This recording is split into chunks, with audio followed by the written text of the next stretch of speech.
आके नहीं हो, तुम मांगो।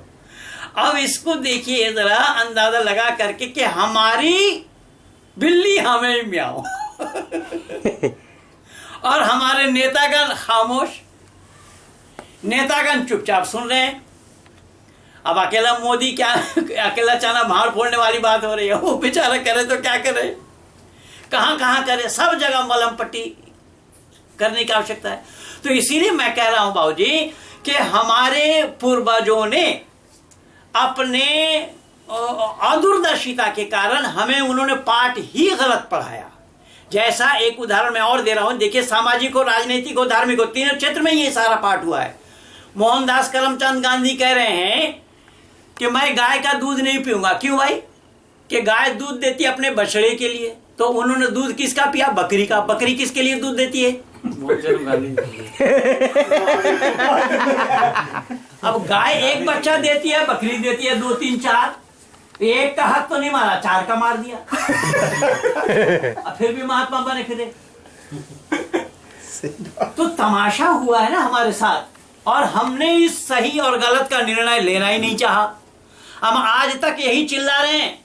1857 में सबसे पहले शहीद होने वाले मंगल पांडे, और 1857 से लेकर के 1947 तक लड़ाई लड़ी गई, और न मालूम कितने भारत माँ के लालों ने अपने को निछावर किया। इन सब बातों को देखकर सुन करके ये सब होने के बावजूद भी आज हमें सुनाया जा रहा है कि साबरमती के संत ने तूने कर दिया कमाल, आजादी हमें देगा बिना खड़क बिना ढाल। अब बताइए सच क्या है, फिर कहाँ है? कौन इसको उजागर करना चाह रहा है? ये सब मिल करके सत्य को ही तिलांजलि दिया है, और सत्य को ये पकड़ लेते होते तो मैं दावा के साथ कह रहा हूं आज भारत का नक्शा कुछ और ही होता। यही तो योगेश्वर कृष्ण ने यही तो उपदेश दिया था अर्जुन को कि अर्जुन तुम क्षत्रिय हो और तुम लड़ना नहीं चाहते हो, तुम काहे के क्षत्रिय हो?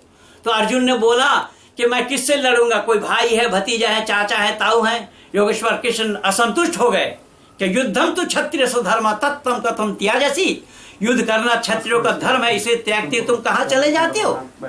अर्जुन ने कहा एतान बंधुवान बिना बीजायन राज्येन च किम सुखम भविष्यति, इन बांधवों को छोड़कर, राज को छोड़कर अगर मैं युद्ध करूंगा क्या मैं सुख प्राप्त कर सकता हूं? योगेश्वर कृष्ण ने कहा तुम ना अवगच्छसि इमे पापः इमे दंडनीय बद्ध एव, कि तुम नहीं जानते, तू पापी है, ये पापी है, दुष्ट है, बध करने योग्य है। फिर अर्जुन कह रहे इमे मृत्युं तु गमिष्यन्ति महत् पापम भविष्यति, ये इनके मर जाने से जो पाप होगा शायद ऐसा पाप और कहीं ना हो। तो योगेश्वर कृष्ण फिर कह रहे हैं कि नहीं एतत् पापम आत्मा मृत्यु न गच्छति केवलम शरीरम न सति तम इदम न अवगच्छसि आत्मा अजरः अमरः अयम कदापि न नश्यति युद्धम तु क्षत्रिय परम धर्म अतः युद्धम कुरु। ये रहे हमारे देश के गुरु, और आज हमें पढ़ाया क्या जा रहा है? गांधी जी के बंदर 3, और वो तीनों बंदर को दिखा के खाते नहीं किसी से छीन, एक के मुंह में हाथ में रख दिया, एक के आंख में हाथ और कान में बता दिया, यानी बोलो मत। अब बोलोगे कब? जब असत्य देखोगे तो बोलना पड़ेगा, असत्य सुनोगे तो बोलना पड़ेगा। तो ये तो यहां पहले से ही आपकी जुबान में ही ताला डालने की बात कर दी कि बोलो मत। अब बोलो मत क्या करो? तो गांधी ने बोला कि मुसलमान हमारे भाई हैं, अगर ये हमारे ऊपर थूक दे हिंदुओं को मुंह खोल देना चाहिए। इसलिए बाबूजी मैं एक नई चीज आपको दे रहा हूं आज, कि यही कारण बना कि मोहनदास करमचंद गांधी मुसलमानों से हिंदुओं के मुंह में थूकवा रहे थे। यही नतीजा हुआ कि आज गांधी को थूक चाटना पड़ रहा है। 1 रुपया के नोट से लेकर 1000 रुपया के नोट में गांधी को बिठाया, लोग नोट गिन रहे हैं थूक लगा करके। पंडित जी, हमारे मित्र पद्माकर जी ने अभी जो बोला, उनके गांव के योगी योगी मंडल जिनमें ब्राह्मणों के सारे गुण हैं, लेकिन मेरा प्रश्न है कि योगी मंडल को पूजा पाठ करने के लिए गांव में कोई भी नहीं बुलाता, इसका क्या वजह है? उनकी मान्यता, ब्राह्मणों की जो मान्यता है वो कब मिलेगी समाज में? सुनील जी के उस प्रश्न के उस भाग के विषय में ही मैं चर्चा कर रहा था, और वो अपने लिए लोक संग्रह के लिए कठिन हो रहा है कि बात अपने नेपाल के शिवराज कौंडिन्यायन जी बहुत प्रकांड पंडित, और उन्होंने पुस्तकों की श्रृंखला लिखी है कि वेदों से और शास्त्रों से सब प्रमाण दे देकर कि जन्मना जो ब्राह्मण क्षत्रिय शूद्र वैश्य इत्यादि है, जन्म से कोई ब्राह्मण होता ही नहीं है। तो शास्त्र का कहना जन्मना जायते शूद्रा संस्कारात् द्विजुच्यते, जन्म से हर कोई शूद्र होता है। शूद्र माने सफाई कर्मचारी नहीं, शूद्र के माने होता है कोरा अनजान, उसको जानकारी कराई जाती है। जानकारी करने, अब देखिए ना, ये मर्यादा पुरुषोत्तम राम क्षत्रिय कुल में जन्म लिए, ब्राह्मण उनको पूज रहे हैं कि नहीं पूज रहे हैं? तो पूजनीय कौन है? कार्य के द्वारा ही पूजा जाता है। इसलिए बाबा तुलसी ने यही बोला, कर्म प्रधान विश्व रचि रखा। ये शब्द वहां आया इसलिए कि योगेश्वर कृष्ण के मर्यादा पुरुषोत्तम राम के किए हुए कार्य ही ऐसे थे जिसके कारण ही उनकी पूजा हो रही है। रावण ब्राह्मण था, लेकिन रावण की पूजा कोई नहीं करता। तो जोगी मंडल को क्यों नहीं कोई बुलाता है पूजा करने के लिए? अब ये तो हमें मालूम नहीं कहाँ का जोगी है, कौन मंडल है। सामाजिक बुराई है, समाज नहीं मान रहा तो सामाजिक बुराई है इसमें। ये कोई बात हुई क्या? सामाजिक बुराई है, उसको बुलाता है जो दारू पीने वाला है और दुष्कर्म करने वाला है, उसी को बुलाता है। रावण को भी पूजा करने के लिए घर जो बुलाता है उसका गलती है ना, जो नहीं बुलाता। जो वहाँ पर तात्विक प्रश्न ये है कि ठीक है कि जन्म जब होगा तो शूद्र ही मैं रहूंगा, फिर भी मेरा जन्म उस कुल में हुआ या उस परिवार में हुआ जहाँ पहले से ही सब ब्राह्मण हैं, और वो हुआ है इस कारण कि मेरे जो पूर्व सत्व रजतम के सम्मिश्रण से जो मैंने गुण से मेरी सृष्टि हुई है, मेरा जो प्रारब्ध कर्म और संचित कर्म है पूर्व जन्मों का, उसके कारण मेरा जन्म, भले ही मैं जन्म के समय शूद्र ही रहूं, लेकिन उस कुल में हुआ जहाँ पहले से ही सब ब्राह्मण हैं या शूद्र हैं या जिस वृत्ति के लोग हैं वो हैं। ये एक तत्वतः ये उठाया जाता है। ये तो ये जो उनको वो एक गुण कर्म स्वभाव जो है वो वहां से लेकर के आते हैं। वो जन्म का तो देखिए, मैं एक जीते जागता प्रमाण हूँ। मेरा जन्म मुस्लिम परिवार में हुआ और इसी कलकत्ता शहर का ही मैं रहने वाला हूँ, और आज संपूर्ण विश्व में लोग मुझे पंडित बुला रहे हैं। और हमारे परिवार में कोई धोती भी नहीं पहना था, मैं ही सबसे पहला व्यक्ति हूँ कि जो मैं अपने परिवार में धोती पहना हूँ। तो कहने का तात्पर्य मेरा ये है कि हमारे जो गुण कर्म लेकर के हम आए हैं, तो जन्म तो हमारा अनजान में कोरा में हुआ है। हमें जानकारी लेने से ही हम यहाँ तक पहुँच पाए। हमारे किए हुए कर्म ही हमें यहाँ तक ला खड़ा किया। अगर हम उस सच्चाई को नहीं जानते होते, परिवार में और भी तो लोग हैं, हाँ, वहाँ हिंदी का हा नहीं जानते लोग, और मैं संस्कृत पढ़ रहा हूँ। मेरी बेटी 2 वेद कंठस्थ कर चुकी है, मैं स्वयं गुरुकुल का स्नातक हूँ। डायल कर दूंगा। तो कहने का तात्पर्य है, देखिए पंडित जी थोड़ा क्षमा चाह रहे हैं। ठीक है जी, शॉर्ट लेक जाना जरूरी हो, पहुंचना तो अभी तक यही है। ठीक है, बहुत अफसोस है, जा रहे हैं। सोनू फोन कर बे, सोनू जी हैं। तो कहने का तात्पर्य ये है कि हमारे शास्त्रकारों ने तो इसी आधार पर ही हमारा सारा शास्त्र बनाया है। ये मर्यादा पुरुषोत्तम राम तो क्षत्रिय कुल में जन्म लिए, इसमें तो कोई शक नहीं है किसी को भी। तो वो पूजे जा रहे हैं कि नहीं पूजे जा रहे हैं, और क्यों पूजे जा रहे हैं? उनके कर्म ही उनको पुजवा रहे हैं। अब वो रावण जो है वो ब्राह्मण कुल में जन्म लिया, लेकिन उनकी पूजा नहीं हो रही। क्यों? जबकि वो 4 वेद 6 शास्त्र के ज्ञाता था, तभी तो दशानंद बोला गया, 10 मुंडी दिखाया गया उनका। 10 मुंडी किसी आदमी का होता नहीं है, वो सोना दुश्वार हो जाएगा, वो कैसे सोता बेचारा।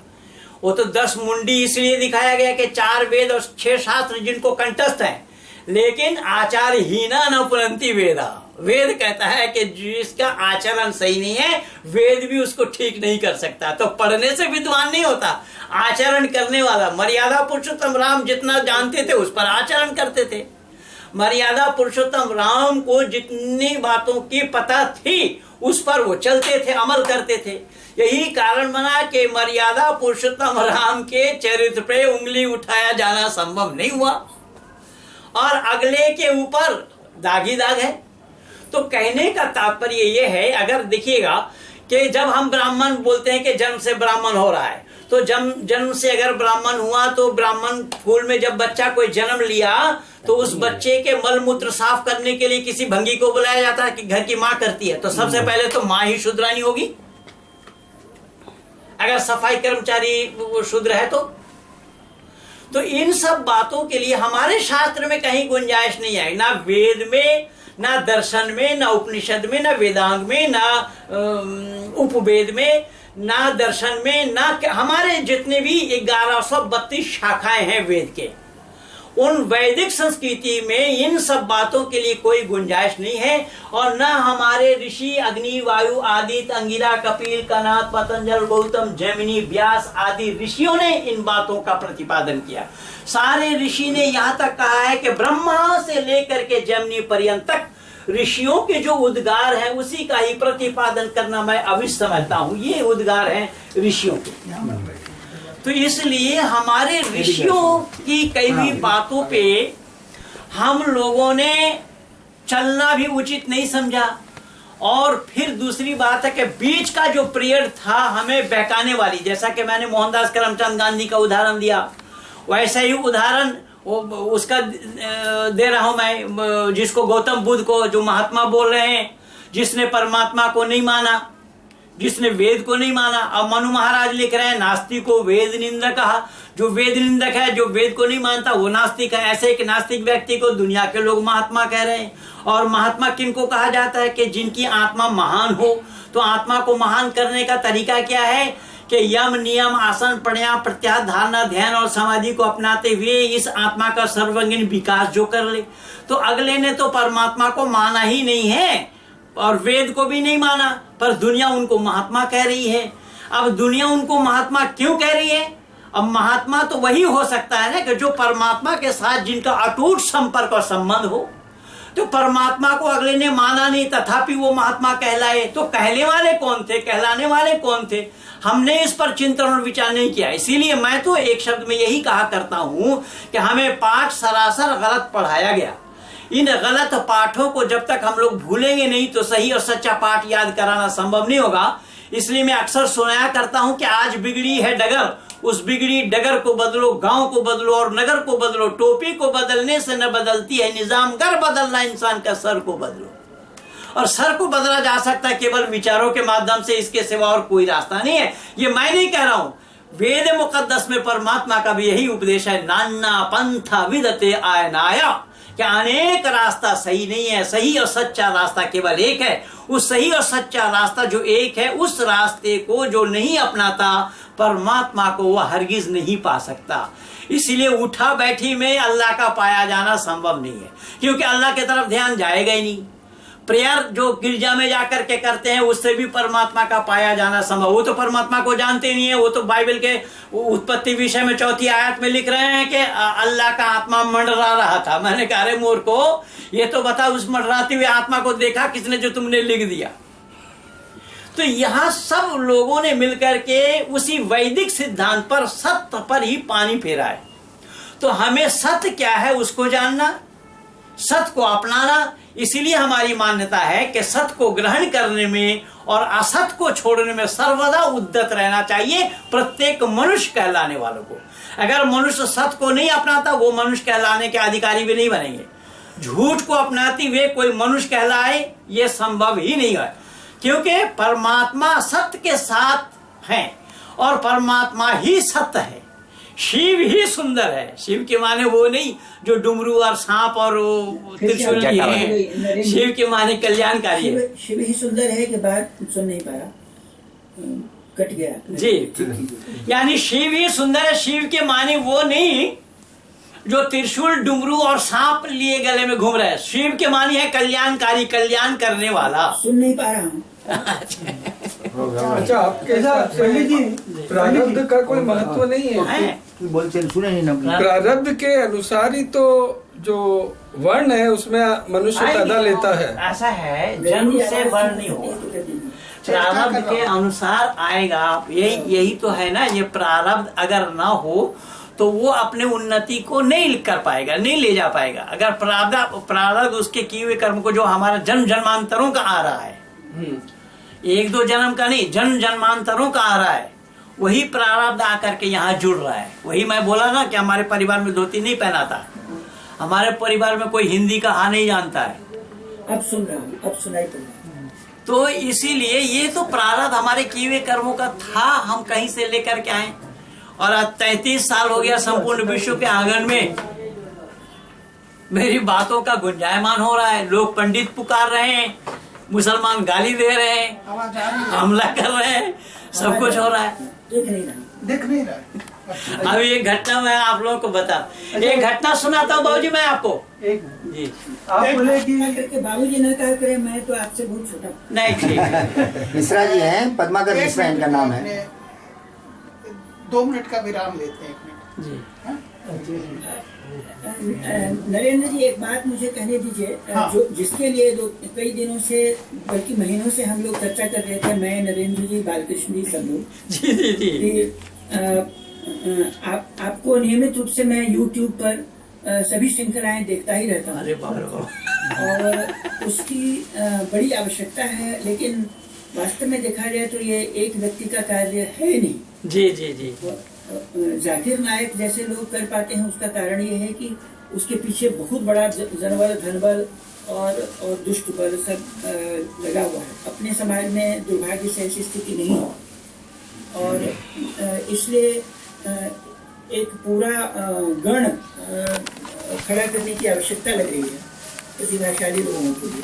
हम लोगों का जीवन तो अब समाप्त हो गया, लगभग अब थोड़ा ही बचा है, और उतनी प्रतिभा भी नहीं है। आपने तो बिल्कुल आपका जीवन तो चमत्कार, सुखदेव मुनि की तरह आप हैं, और हम बहुत आश्चर्यजनक है हम लोगों के लिए। मैं तो जाकिर नायक की दुकानदारी भारत से 3 साल हो रहा, बंद करा दिया हो। जी।